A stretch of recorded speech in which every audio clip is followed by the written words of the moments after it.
Well, we got another confirmation of a character in the upcoming Across the Spider-Verse, and the voice actor is somebody very familiar to Marvel fans. Let's take a couple minutes to talk about Spider-Man India and which well-known Marvel actor is voicing that character.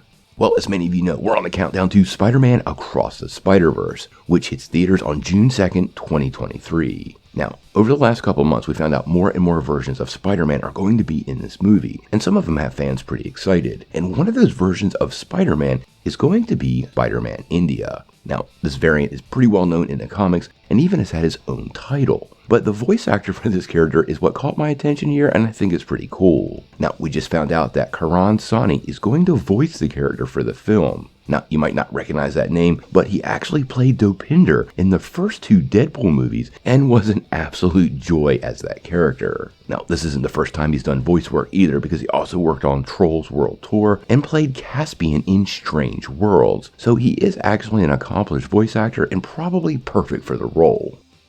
Now, if you're unfamiliar with Spider-Man India, that is perfectly okay. He is a fairly new character in the world of Marvel Comics.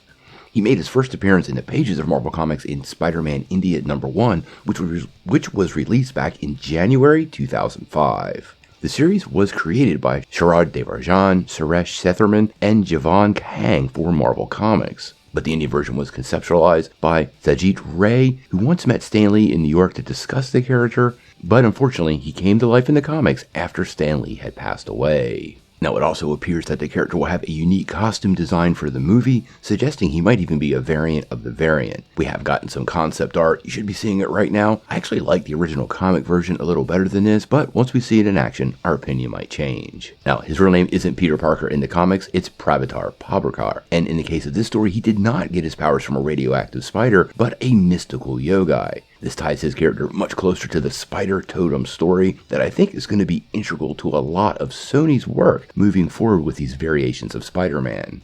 Now, the cast on this film is absolutely huge, with Haley Steinfeld playing Gwen Stacy, Jake Johnson once again playing Peter Parker, Oscar Isaac as Miguel O'Hara, and Shameik Moore as Miles Morales. It's going to be a lot of fun, and I love the fact that Sony has introduced so many variants of Spider-Man for this film. It's going to be a lot of fun.